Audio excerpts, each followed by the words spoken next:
Hello students, good morning. पहा, आपण तुमचा इयत्ता 10वीचा पर्यावरणीय व्यवस्थापन हा धडा पाहत आहोत. या धड्यामध्ये या मागील व्हिडिओमध्ये आपण काय पाहिलेलं आहे? आपण पर्यावरण संवर्धन विषयी काही आपण कायदे पाहिलेले आहेत. आपण एकूण 3 कायदे पाहिले. कोणकोणते कायदे पाहिले हो? सगळ्यात पहिला जो पाहिला तो म्हणजे वनसंवर्धन कायदा 1980 मधला, दुसरा पर्यावरण संवर्धन कायदा 1986 मधला, आणि तिसरा काही कलमं होती ती आपण पाहिली. कलम 49 अ, कलम 49 ब आणि कलम 49 क. आणि ही कलमं कोणत्या कायद्याच्या अंतर्गत येत होती? तर ती वन्यजीव संरक्षण कायदा असा तो 1972 मध्ये काढलेला कायदा होता. अशा पद्धतीनं या मागील व्हिडिओ लेक्चरमध्ये आपण हे विविध कायदे पाहिलेले आहेत की जेणेकरून त्या कायद्यांच्या अन्वये, त्या कायद्यांच्या खाली, त्या कायद्यांच्या संदर्भात आपले पर्यावरण, आपले वन्यजीव आणि आपलं जे पृथ्वी आहे ती कशी सुंदर, स्वच्छ आणि सुखमय राहील हे आपण पाहिलेलं आहे. मागील व्हिडिओ लेक्चरमध्ये आपण काय पाहिलं? तर विविध संरक्षण कायदे पाहिलेले आहे. कोणाच्या संदर्भात? तर पर्यावरण संरक्षणाच्या संदर्भात. पहा, आजच्या व्हिडिओ लेक्चरमध्ये आपण काय पाहणार आहोत? पर्यावरण संवर्धन आणि जैवविविधता. पहा, पर्यावरण संवर्धन सगळ्यांना माहीत आहे. पर्यावरण संवर्धन सगळ्यांना पर्यावरण म्हणजे देखील काय माहीत आहे आणि संवर्धन म्हणजे देखील काय माहीत आहे. पर्यावरण म्हणजे काय म्हटलं?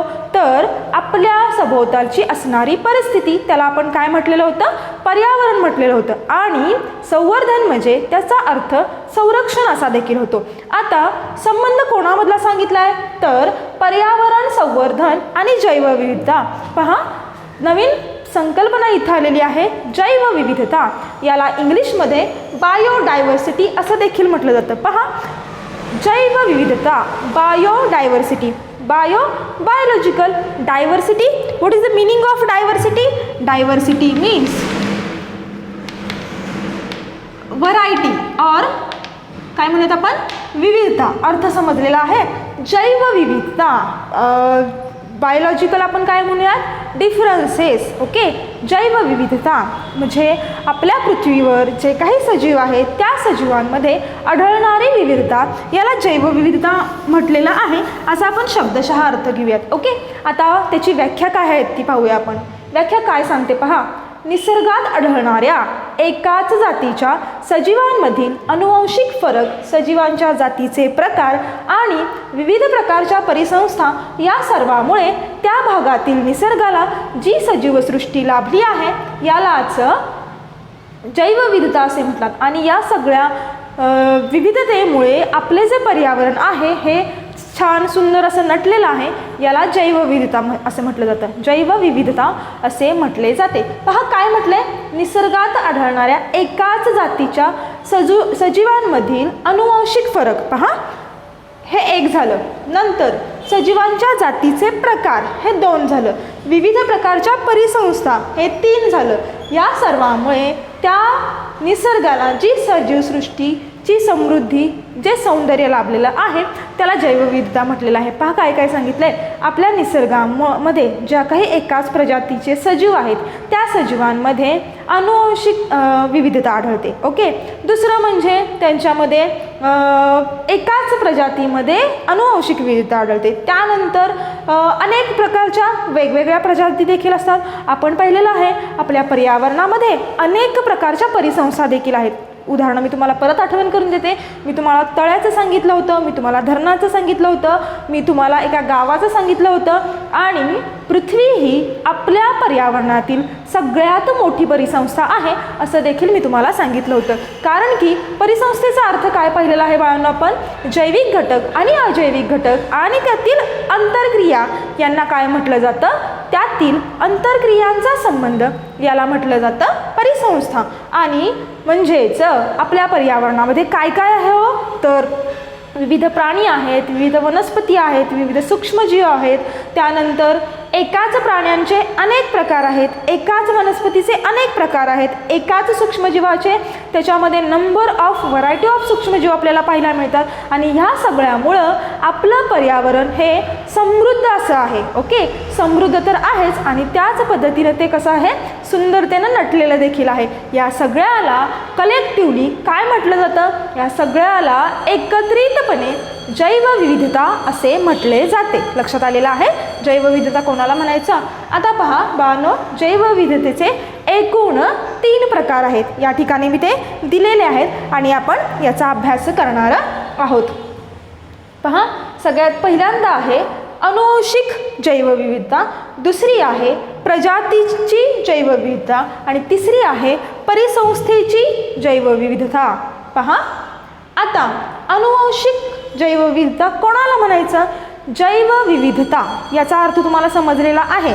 थोडक्यात सांगते पहा, आपल्या पर्यावरणामध्ये जे काही असलेले वनस्पती आहेत, जे काही असलेले प्राणी आहेत, जे काही असलेले सूक्ष्मजीव आहेत, जे काही असलेल्या विविध परिसंस्था आहेत, या सगळ्यांमुळं आपलं पर्यावरण सुंदरतेनं नटलेलं आहे आणि त्यामुळं आपलं पर्यावरण आणि आपला निसर्ग हा कसा आहे, बहारदार समृद्ध असा आहे. याला जैवविविधता असं म्हणायचं. ओके, आणि त्याचा पहिला प्रकार आहे अनुवांशिक जैवविविधता. आता पहा, तुम्ही सगळ्यांनी अनुवांशिकता आणि उत्क्रांती हा टॉपिक पाहिलेला आहे. अनुवांशिक जैवविविधता कोणाला म्हणायचं बरं. पहा, अनुवांशिक जैवविविधता म्हणजे एकाच सजीवाच्या किंवा एकाच प्रजातीच्या सजीवांमध्ये आढळणारी विविधता. ओके, पहा, एकाच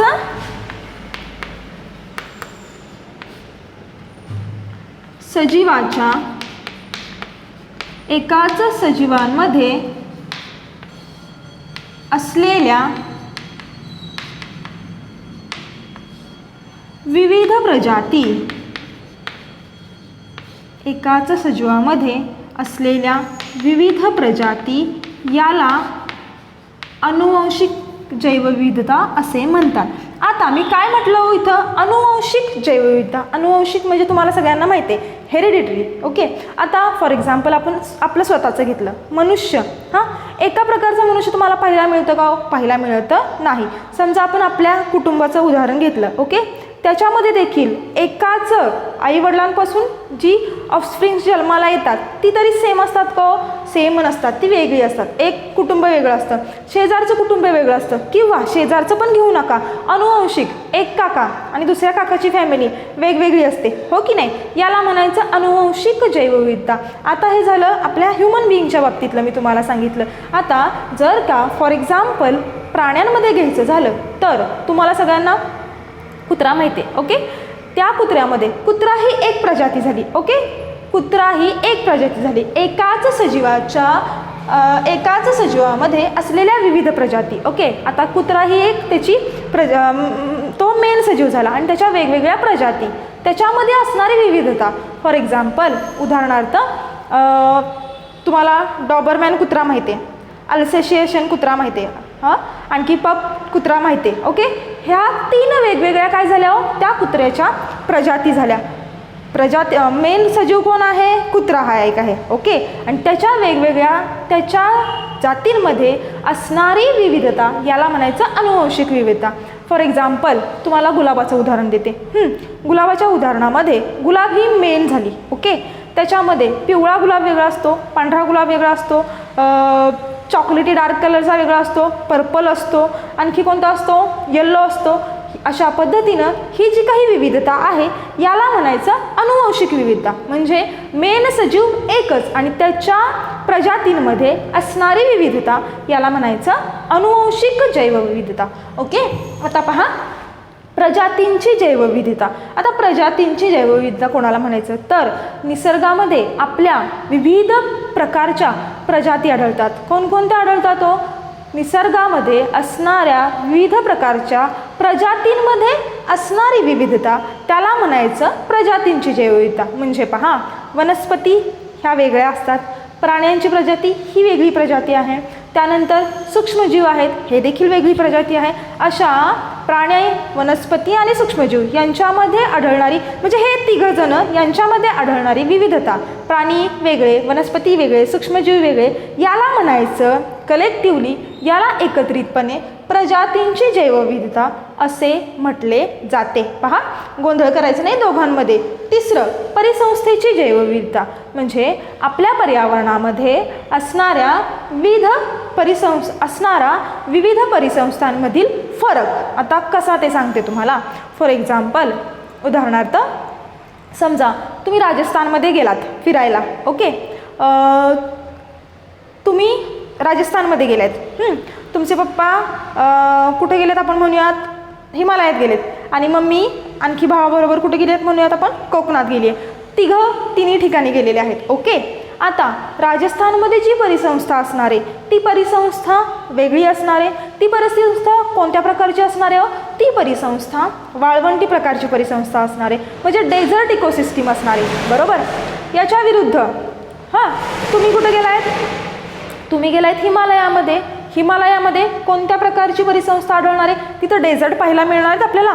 जर का आपण हिमालयामध्ये गेलो तर आपल्याला तिथं वाळवंट पाहायला मिळणार आहेत का? हो, पाहायला मिळणार नाहीत. म्हणजे तिथली जी परिसंस्था आहे ती वेगळी आहे.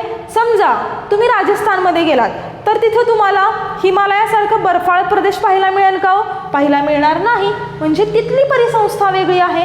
आणि जर का तुम्ही कोकणात या बाजूला आलात तर तिथं तुम्हाला नाही डेझर्ट पाहायला मिळणार आहे, वाळवंट नाही पाहायला मिळणार आहे, आणि तिथं तुम्हाला बर्फ पण नाही पाहायला मिळणार आहे. तिथली जी परिसंस्था आहे ती पूर्णपणे वेगळी आहेत. ही जी 3 मी तुम्हाला उदाहरणं सांगितली, वेगवेगळ्या ठिकाणी असणारी वेगवेगळी परिसंस्था, याला म्हणायचं परिसंस्थेची जैवविविधता. पहा, म्हणजेच उदाहरणार्थ राजस्थानमध्ये वाळवंटी परिसंस्था असणार आहे, तिथं वेगळं असणार आहे सगळं. तिथं निवडुंग असतं, तिथं उंट असतं, तिथं वाळवंटामध्ये आपल्याला साप देखील पाहायला मिळतात. ओके, म्हणजे त्यांची जी असते ती परिसंस्था कसली असते? डेझर्ट इकोसिस्टीम किंवा वाळवंटी परिसंस्था. इकडं तुम्ही हिमालयामध्ये आलात, हिमालयामध्ये तर काय पाहायला मिळतं आपल्याला? सगळं बर्फाळ प्रदेश पाहायला मिळतं. तिथं मुख्य प्राणी कोणता आढळतो? याक हा मुख्य प्राणी आढळतो. हो की नाही? तिथं वेगळं पाहायला मिळतं, वेगळे पण पाहायला मिळतं. आणखी आपण कोकणात आल्यानंतर वेगळं पण पाहायला मिळतं. म्हणजेच निसर्गामध्ये आढळणारं जे काही सगळं वेगवेगळेपण आहे, वेगळेपण आहे, विविधता आहे, यालाच बाळांनो जैवविविधता असे म्हटले जाते. यालाच काय म्हटलं जातं? जैवविविधता. पहा, आपण एकूण 3 प्रकार पाहिले. अनुवंशिक जैवविविधता म्हणजेच एकाच सजीवामध्ये असणाऱ्या विविध प्रकारच्या प्रजाती. ओके, त्यानंतर प्रजातींची जैवविविधता म्हणजे वनस्पती वेगळे, प्राणी वेगळे आणि सूक्ष्मजीव वेगळे, याला म्हणायचं प्रजातींची जैवविविधता. आणि तिसरी परिसंस्थेची जैवविविधता. प्रत्येक ठिकाणी जर का आपण वेगवेगळ्या ठिकाणी गेलो तर वेगवेगळ्या ठिकाणी आपल्याला वेगवेगळी परिसंस्था पाहायला मिळते, याला म्हणायचं परिसंस्थेची जैवविविधता. लक्षात आलेलं आहे? आता पहा, सगळ्यात महत्त्वाचा प्रश्न येतो तो म्हणजे जैवविविधता म्हणजेच काय आहे?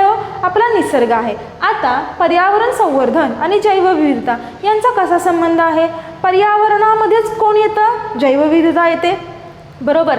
जर का आपण आपल्या पर्यावरणाचं संरक्षण केलं नाही किंवा आपण आपल्या जैवविविधतेचं संरक्षण केलं नाही तर पर्यावरणाचं संरक्षण होईल का? आपल्या होणार नाही. मग तुम्ही कोणकोणत्या पद्धतीनं तुमच्या जैवविविधतेचं संरक्षण करू शकता? कशा पद्धतीनं तुम्ही संवर्धन त्याचं करू शकता हे आता आपण पाहूयात.